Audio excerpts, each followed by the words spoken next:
Good afternoon and welcome to today's edition of Political Kitchen. I'm your host, Ejime Udrime.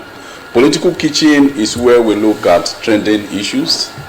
And today I am not alone in the studio. I have with me Mr. Tony Ochei. He is of the New Nigeria People's Party, NNPP, House of Representative, Aniocha, Oshimili Federal Constituency. Sir, you are welcome to the program. Thank you very much, Mr. Ejime. Yeah. We know that NNPP appears to be a party that is pulling its weight in Nigeria. What are the chances of your party in Delta State, in Nigeria, and Delta North Senatorial District? Okay, NNPP is not a new party. It's one of those political parties that have not been very active in the political terrain.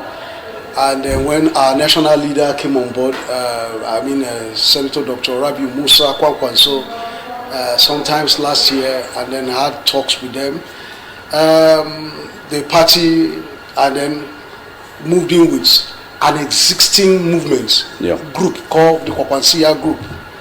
And the Kwakwansia Group is a large political movement that has membership across the nation. His followers, his supporters, those who liked him, everybody came together to join. And that's how we gave birth to the new Nigerian People's Party, the renewed New Nigerian People's Party. And taking it from that angle, the party in itself, because of the caliber of people he was able to draw in, has deep penetration, across the country. And so the outlook of that membership, supporters across the nation, gives us a lot of opportunity. And that's why you see that within a very short while, it's an household name. Okay, we know that in the northern part of the country, your party before now, I'm talking about Senator Rabiu Kwankwanso, who is the presidential candidate, used to have see the north as his stronghold. But recently, we see several defections of some members of the NNPP veering into, defecting into other political parties. What do you think is responsible for this? Well, a good product sells for itself. A good product does not need hard marketing. When you see a good thing, you know this thing is good. If you hear Senator Rabiu Kwankwanso speak to you, the last time I was in one of the studios with him, the last time he visited Asaba, I was with him in Bridge FM. About 2 weeks ago. Yeah, 2 weeks ago. We were together in Bridge FM. Yeah. For 2 hours, he sat down there and he was just unleashing plans, talking to the press, articulating the plans that he has. And this is a man that you will notice that in 2015, during the APC convention in Lagos, he came good second. Good second, even won the current PDP chairman, whatever, current PDP presidential candidate. He won him in that primary, in that APC primary, the first primary they had. So you would to say that the North is his stronghold. Yes, the North is his forte because the people like him as a person because of his kind of talakawa policy of helping the poor, the children of nobody to become somebody, so that made him popular. The North is a stronghold, he's forte, but now he's reaching out and people are beginning to see that this man have got some substance, and and more importantly, from my experience, personal experience with Senator Rabiu Musa Kwankwanso, he is a man that is prepared for leadership, and is a man that has the augusto, knowing the what it takes, the political will to rule. We had some issues at some point in party, and then I have to sit down with him 1 or 2 times. Yeah. You will be surprised, and he's so calm, calculated, and very reasonable. So I see him as a good product, and a good product sells itself. We know he was a time in PDP, he was a time in APC, now in NNPP. Yeah. And for sure, we know that before he decided to say, let me go for the #1 position in Nigeria, he has some lofty programs that he's ready to unleash to Nigerians if given the opportunity to serve. Yes. What are those programs? Well, one is security. You and I know that security is a major problem in this country right now.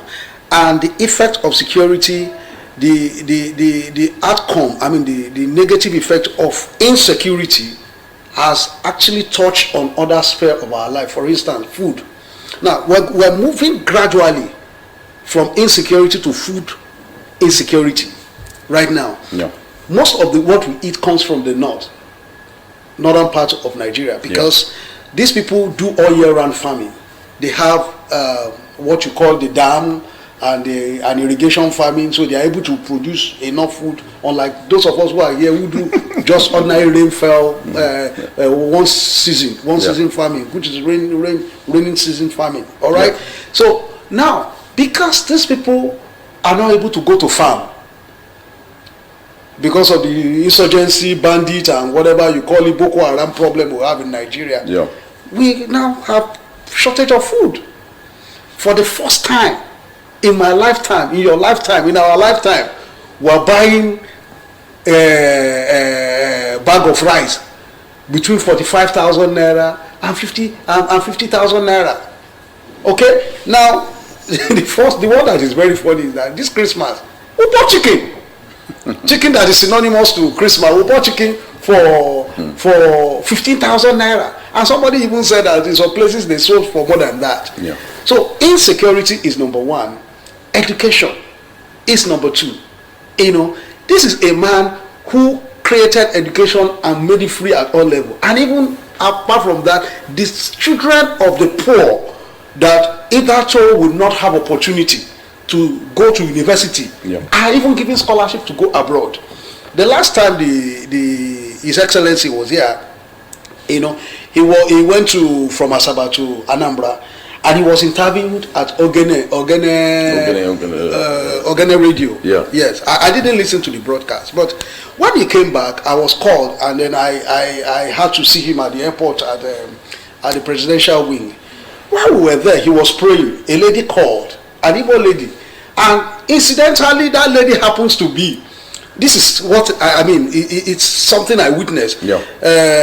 Alhaji Buba Galadima was the one that received the call, and the lady called from Ogene FM, and he was like, "Okay, you've gotten home, whatever." I said, "Please help me thank His Excellency, this and that and that." And I said, "How is it, everything?" He said, "As I was getting home after the radio interview station, people were calling me, people of Southeast Extraction were telling me, why will you come and interview an Hausa man here when your brother is contesting election? You came to this station and you are begin to eulogize a northerner." I mean, and the lady told them, he said, "This is the man when my father died as a teenager in Kano, gave me free education and sent me to university." He said, I think abroad or something. He said, when they removed her name from that university list, the distinguished senator said, "She qualified?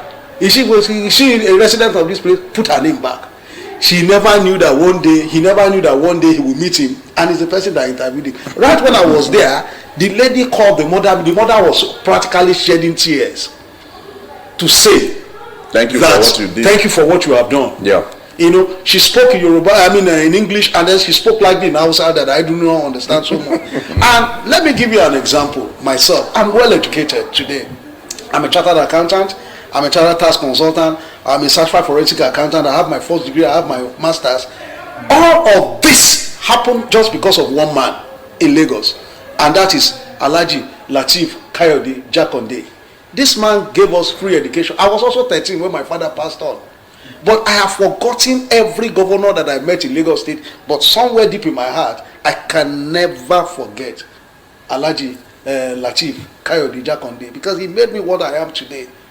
If not for Jakonde, possibly I would have been a conductor, I would have been a carpenter, I would have even been an agboru in the park, you know.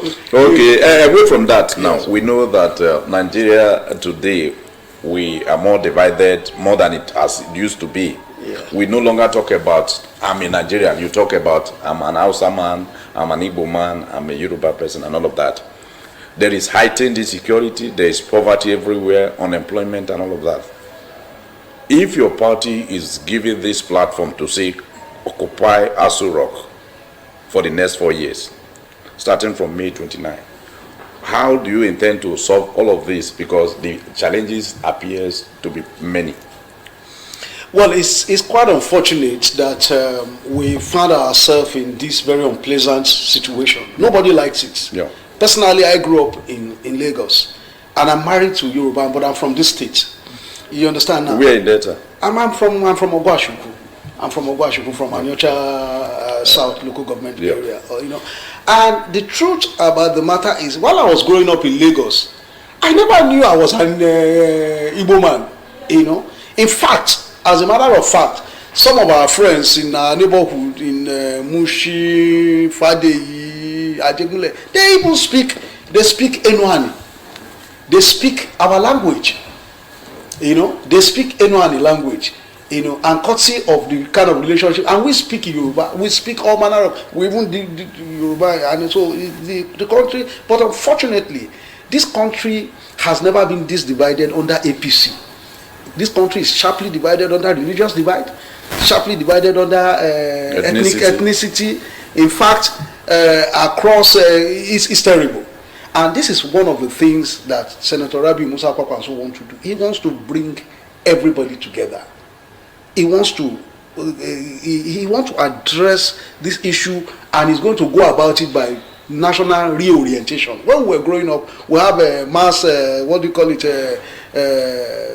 this program that used to be done by Pascal Bafiawu, what's the name of this man? Masop, Mamsa, Professor Jerry Ghana, and all of those kind of things with national reorientation. Yeah. Where we are going to tell the people that first and foremost, you are a Nigerian before you are an Hausa man, before you are an Igbo man, before you are a Niger Delta man. We are really divided. And the only time you will know that we're Nigerian is when we are playing national football and Nigeria is playing. You see everybody becomes one. Yeah. After that football match, you just see us now, we're divided. And then let me also tell you another thing. I had the privilege and opportunity of traveling abroad to so many countries. One of the things I like to do is to dress Nigeria.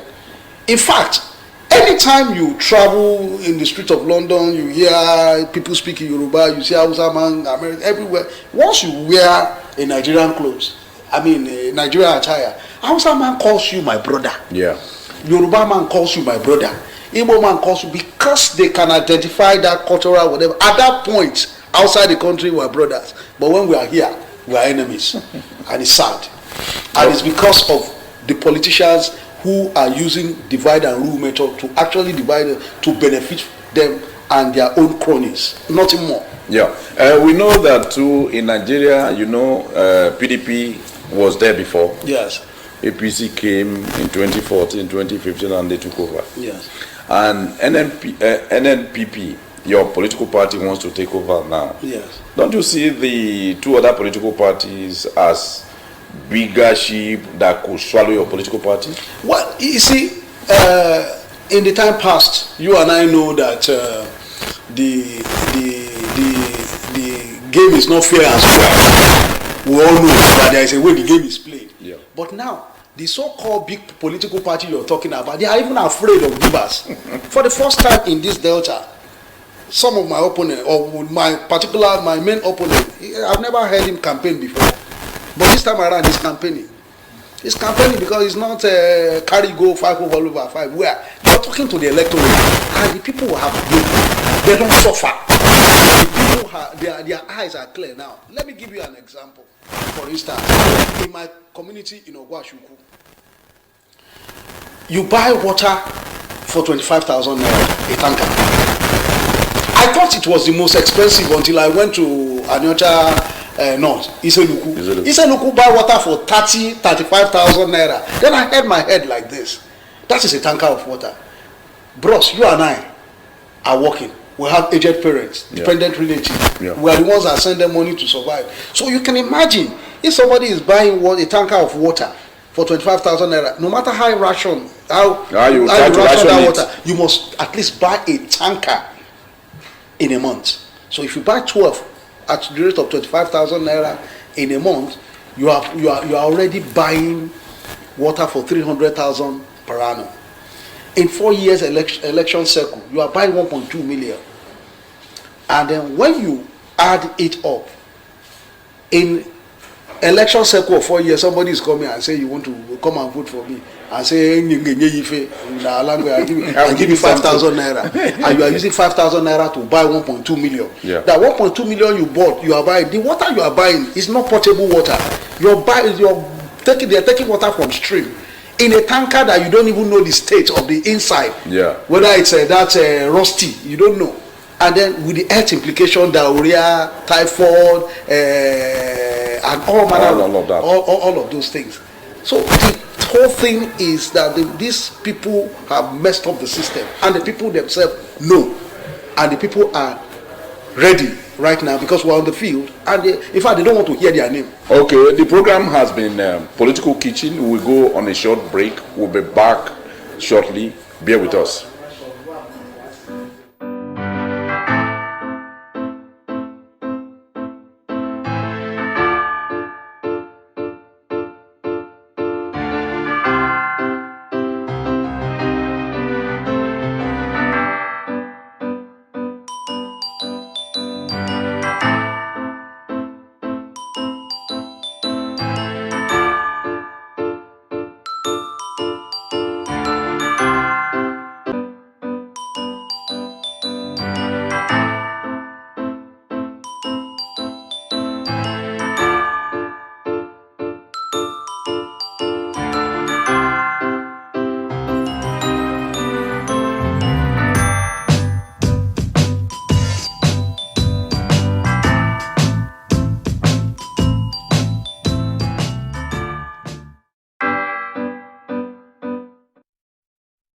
Know that you are still there and the program is still Political Kitchen. I still have in the house Mr. Tony Ochei, the NMPP candidate for Aniocha Oshimili Federal Constituency. Sir, we know that Aniocha Oshimili Federal Constituency is a constituency with 4 local government areas. Yes.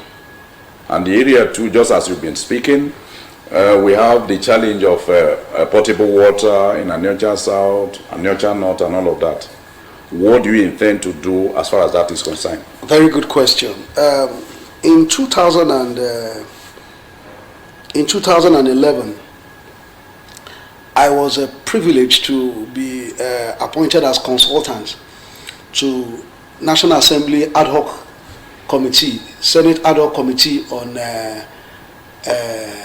food crisis and agricultural sector. And then 2008 to 2011. Yeah, so I was a consultant of the committee, that went on oversight functions in all the countries to look at the agricultural silos, dams, tractors, fertilizer, and all of that. So while we're doing the people were submitting their memorandum and all those submissions. Yeah. I mean, we're inviting the contractors, the stakeholders, the ministry, and everybody. And then suddenly, I just saw a document from a contractor of what you could earth down, and this was strike. He said, this is my village. So I told the chairman then that this one, I have interest in this. So I looked at it. We made sure we invite the contractor.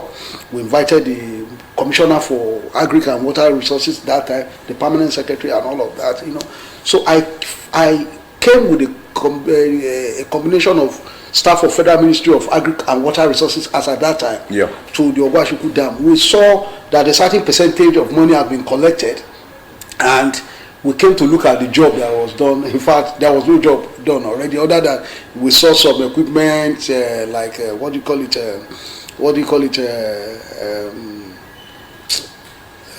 containers, that at the project site. At the project site, and then we met the project engineer, and then we took the matter back to public hearing. I personally became so interested and interacted widely with the contractor.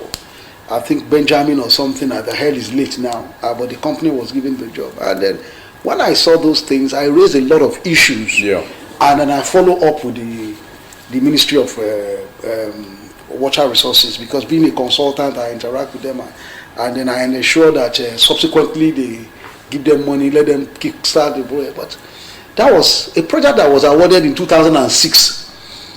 Then coming back last year to contest election, I just were at a town hall debate meeting, and I was very proud, to tell them that this is one of the things I saw as a son of Ogwashuku, and I decided to ensure that the thing will work. And that the dam now, I understand that the dam has been completed because we read in papers that the dam. Immediately I said the dam has been completed. Everybody shut me down.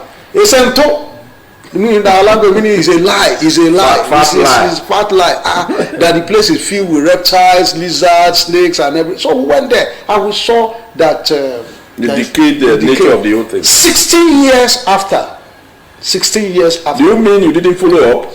No. I followed up until a certain point where they now said the thing has been completed. Now, you see, in federal government project circle, when you start a project, you do groundbreaking, right? Yeah. When you complete a project, you do what they call commissioning. Yeah. So I now went and I came on our platform of Ogwashuku Development Union platform, and somebody challenged me, and the thing almost became a very big fight. And I said, okay, if you say that you have finished this project and you are speaking on behalf of federal government and you are speaking on behalf of state government, commission it and hand it over. Let's see the water. So the people, everybody supported me because, I mean, you cannot hide certain things. Yeah. If you say you have done road, people will see the road. People must pass through it. If you see you have provided electricity, people will see it. You know, so when we said that, and at the end of the day, we discovered that actually it was all fat lies. And there is nothing. And the people, and I said, okay, fine. I know everything about this project. This will be my first core assignment as a legislator. It's a federal government project. I will fight to ensure that that project is completed. Because that project is very important to my constituency. One, that project is meant to provide water for all communities in all the follow. Which of the community in Aniocha and Oshimili doesn't buy water? There are some communities that are lucky to be able to do borehole within a short whatever. But other ones, like in Onochiebodo, once you do the borehole, after some meter, the pipe will sink. It will disappear. It was the submersible pipe or pump or whatever they call it will sink. So, and beside that, the what do you call the water? The borehole water itself is it very healthy? Have you tested it? What about the iron and zinc component, as the scientists say, that are harmful to the health, to health? But if you do a dam and you have water treatment plant, you're treating water that you're giving the people, which is the basic thing any government is expected to do for the people. The people are not asking for too much. All right? Then the second thing is that dam is equally meant to provide irrigation for all year-round farming. Now, nobody is farming now. What you see now is bush burning. But you go to the north, you will see that the people are farming all year round. And three, that dam also have a small component that will generate some electricity. Yeah. That can also power provide some megawatt to the disco company that they can distribute and help to solve some of the power. A project as important as that in this our backyard here, our politicians are not looking at it. They don't even care. All you do now is you hear everybody. If you enter your street now in your house, you see this one is SA, that one is SA, this one is PA. No office. And you call that empowerment. So for me, it's a sad situation and the people are hungry. Our boys now, what do? They do Yahoo, kidnapping, and they sell land. Very soon now, we'll start buying land from foreigners. We'll start buying back our land again. Or at some point in time, we'll start fighting like blacks in South Africa or the ones in Zimbabwe, crying to the people that we want to expropriate our land back from the people who have sold them to. It's not done anywhere. Okay, away from the issue of providing potable water and so many others that you have said now, we know that in the National Assembly, your core duty is to go there and legislate, propose laws that will enhance the welfare of your people. And coming back home here, we also know that we have a lot of army of unemployed youth. Yes. We have communities that are yearning for basic amenities. Yes. How do you intend to attend to all of this to make your stay in the National Assembly a memorable one? Yeah, first and foremost, I understand that my responsibility as a legislator is legislative advocacy and engagement. Yeah. And one of the things we do right now, we're not making so much noise, were going to the wards and to the grassroots, the wards and the units to address the people. And yesterday we were in Asaba, in a particular community in what do you call it, Anwai. Yeah. And then we're also in Buluku. Now, we noticed that the people needs differ. In some community, for instance, if you look at Aniocha South, for instance, Aniocha South consists of 3 clans. You have Ogwashuku clan, Ubuluku clan, and Nsukwa clan. Yeah. The Nsukwa people are not complaining about water because water is not the major challenge. Major challenge. The only thing you can talk about is that how healthy is the water, how potable is the water. But they have water. Water is not their problem. So they will tell you that the issue is they want employment. They want development.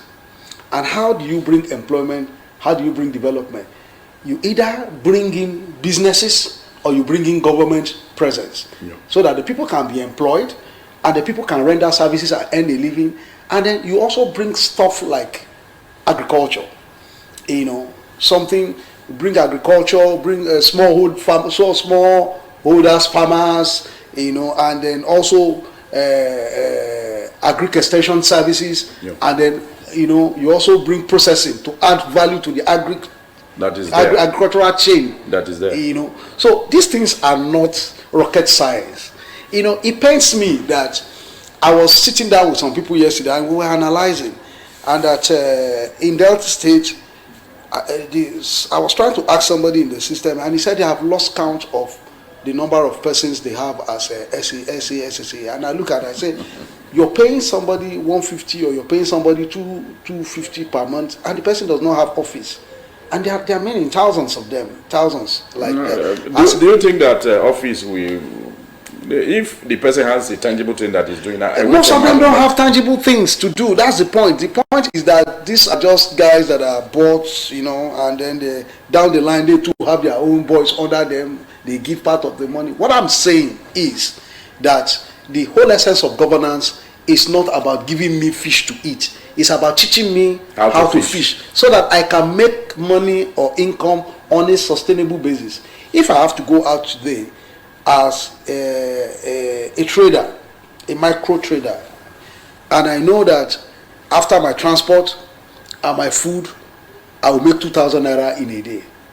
And out of that 2,000 naira, if I pay some bills in the house, I can have 500 naira to. I will be having hope. And the hope is that, let me see how I can build up that business, do all this. So we will look at that, all this, because we are purely, first and foremost, an agrarian society. Yeah. So we'll see how we can work with agriculture, small. And then, because food is getting so expensive, in those days, when you used to grow up, when we come to greet our parents in the village, you see that they have small holding farm at the backyard. You have yam, you have vegetable, you have garden egg, you have pepper, and you don't see all those things. Mama want to cook, you have bitter leaf, onubu, you have ugu. Yeah. But these days, I'm surprised people in the village still go to market to buy onubu, to buy bitter leaf. These are things you can do at your backyard, and you still use them to save money. So we see how we can look at those backyard farming. Before you have chicken or cocoa at your backyard, you have ewu, goat, you train them, and then at the end of the day, when you want to have any festival, whatever, you pick from those things and you provide for the family. So we're trying to see how we can help our people, educate them, and try a bit to modernize it. That's what they call it now. They call it backyard farming in the modern world, or urban farming. You do small things, and then you'll be able to provide certain things for yourself. So we're looking at that. Okay, we know that you have been a grassroots person. The people of Aniocha Oshimili, if some of our youths now are asked, who is Mr. Tony Ochei, or what has he done in the past with a view to knowing what he will do in the future? What are those things you think people will remember that you have done before you started asking for their votes? Well, I have not been a grassroots person. Like I've not really been into politics before now. I'm a professional. I'm a fellow of the Institute of Chartered Accountant, fellow of the Institute of Chartered Taxation of Nigeria, and a certified forensic accountant. So I've been a practitioner, but I do reach out to one or two persons. I've given somebody scholarship to the extent of going abroad. In fact, a very young guy that was so intelligent to study nautical engineering, I gave 2. And today they provide for their family. That's the much that I've done. Other than the other ones that I've done in terms of this dam, then I was privileged at some point to be the SA to the Minister of Transport. So when they were considering that a railway is going to pass from Agbo to Onitsha, and so other place, I quickly put a train station in Onochiebodo. Yeah. And it did. It's there. When they were also saying that they want to do inland container dry port, we don't have sea port here. So in some places that are landlocked, they have what they call dry port. They will bring custom, bring every container will be landing. And so since we're trying to look at intermodernism, where train can bring in containers, we say, okay, let's also have one inland dry port somewhere around the delta. So they look at it, and somewhere along all those area also, they put it in the book there, and it was under the previous administration. But I think when this administration came, the designs are still there, done all the feasibility studies and design, but the level of implementation I cannot tell. But as a legislator, if I get into them, because I know these things will provide employment for my people, it will also grant access to market for their product. If you have a train station in Onochiebodo or Asaba or Iseluku, wherever you have it, the farmers in the constituency can take their product and travelers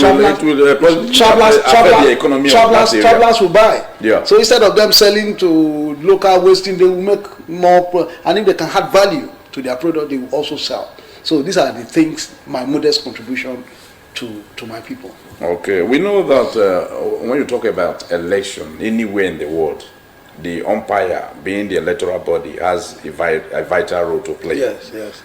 And as a technocrat and somebody who has traveled far and near, do you have implicit confidence in the new INEC that we have in Nigeria today, organizing a credible and transparent election for Nigerians? Yes, you see, it's because of the new electoral act that has encouraged some of us to come on board. Because otherwise it would have been an exercise in futility. So I have confidence. Whether now it is implicit confidence or not, it's a matter of adjective. Yeah. But I know that the guys who think the game is as usual are afraid of beavers. That's why you can see someone like my opponent now coming out. This is the guys that are so cocky, that are not reachable. They can now come out and campaign. It has not happened before. So everybody is now on the campaign trail to come and talk to the people. You market yourself. This is what election is all about.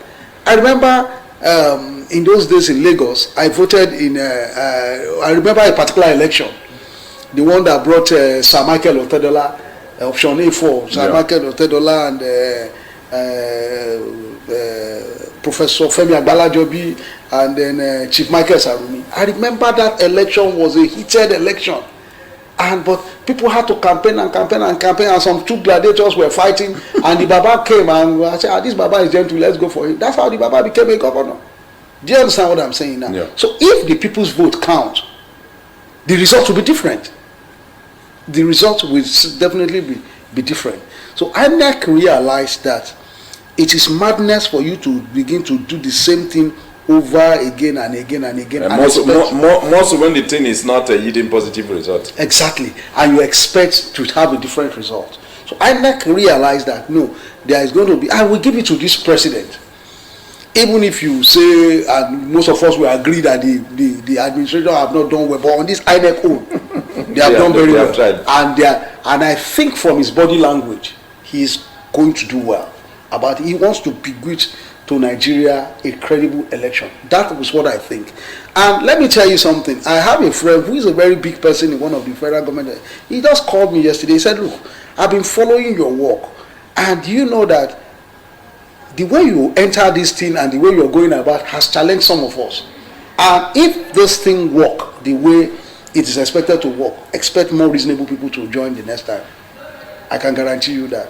Because if we continue the way we are today, and reasonable, sensible, educated people with ideas don't join this politics, we may never have a country. Yeah. And the future of our children will just be blinked. I mean, I'm very comfortable. I run a practice that is doing very well. I'm in board of so many companies. So I eat what I want to eat. I have things. I'm comfortable. Before now, I don't even like noise. I don't even like you to bring me to public. If I go to a function, I'll sit at the back. Even when you are calling me, I just say, just leave me where I am. Yeah, I'm comfortable there. But because I just discovered that you cannot sit on the fence and begin to complain. Yeah. You are also part of the problem. So that is why I threw my heart in the ring and said, okay, let me see how I can contribute my own professional endeavor to helping to solve the problem. Okay, in terms of a campaign now, because Aniocha Oshimili being 4 local government council areas, how many wards have you been able to visit in terms of campaign? The campaign is, I didn't start on time. For obvious reasons, there were some issues that came up, and then my party intervened and had to come up. You're right. So first and foremost, I visited all the local governments. In fact, I visited some twice, 3 times now. Yeah. And then I've started visiting the wards, my ward. But I've also independently, because a lot of people come to you. You have your friends who know you. You say, oh, come to my town. You have a king who know you. So please come to my town. We know you. I've been doing that differently, villages, and we've also been doing the ones they call mosquito campaign, because it's very pretty important. Yeah. Some people, this election is going to shock a lot of people. It's going to shock a lot of people. Some of the people in this big, whatever you call them, already know there is a problem there. And so they are looking for people who really have something to offer. We have tried this. Please, let's try this. Without even changing their from where they are. Yeah, their political party. And it's clear. And they are not hiding it. So we have those privileges of meeting such persons. Every now and then we discuss with them. And they are not doing, they will tell you that if you like, call it anti-party. It's not their business. What they are this suffering. That is to say, some persons do not believe in that slogan of 5/5, no, 6/6, 7/7. 5/5 is on the board. It's just on the billboard. It's not on the grassroots. It's not on the grassroots. The 5/5 we talk about is just on the billboard. When you come to people, to real people, you go to the camps, to the villages, to the towns, to the hamlets. They will tell you that we like this man for this. We like this one for this. We have adopted you for this. You will see somebody who says he's a primary traditional this party, but he has 4 candidates from 4 different parties. And so it's strange, meaning that the people have woken up to their responsibility. What they are looking at now, they are looking at materials. They are looking at people who will best represent their interests. And some of them are even not asking for too much. They are not even asking you for money. What they are saying is, bros, if you get problem, if you call you go answer our phone. Okay, another issue I just want us to look into briefly before we call it a day is this issue of collection of PVCs. Yes. And you know that people cannot exercise their franchise on election days if they don't have a firm grip of their PVCs. Yes. Some persons complain that they have gone to where they are supposed to go to and collect such, all to no avail. In that regard, what is your impression, your advice and message to INEC with a view to ensuring that people are giving their PVCs to enable them vote on election days? Yeah, I have heard that complaint, and some of our members have brought that issue to front burner. In fact, we're going to have the 4 local government chairmen of my party are going to have a small meeting to discuss that. We're also going to take it to our state party office to discuss, because it's an issue that people have been complaining about. Just truly here, I transfer my PVC from voting in Abuja to Delta. Because as a candidate, you cannot afford to. Yes, so as a candidate, it took me like a month to be able to get it. And I just wanted to get it through the right process. Yeah. I didn't want to carry siren. I don't even like it. I don't want to carry police and begin to go and say, he's a candidate. I just went quietly, this guy, but it took me close to 3 to 4 months to be able to get it. The first time they said it was not ready. When it was ready again, they said come today, come tomorrow, come today. So these problems are there. We see them in circulating social media or whatever. So we're going to have some interaction amongst ourselves internally as a party, and then we're going to also see how we can discuss with INEC. And if push come to shove and there is need for us to give a different intervention, we'll make it a news item. We'll let our voice to, so that if solving the problem, we make INEC to extend the date or find another solution or way of getting it. We're not talking about people who are not coming forth. We're talking about people who are going and they are not getting it. You know, so that's unacceptable. Okay, and lastly, sir, we know that the election is just a question of weeks. What is your call to the people of Aniocha and Oshimili towards supporting your political ambition? Because you need them to get there. What do you want them to do for you? And if they succeed in doing so for you, what will be their reward at the end of the day? Well, don't sell your birthright. Don't sell your vote. Vote your conscience. And vote for me, because I will represent your best interest. The truth about the matter is, like I said, and I'm repeating it again, that it's only a madman that will do the same thing over again and expect a different result. Yeah. If you have sent A, B, C, D from the same arena and they have not tried another person, and if that person did not do well, send him out and try another person. Gradually you get it right. So what I'm telling the people of Aniocha Oshimili is that vote for me.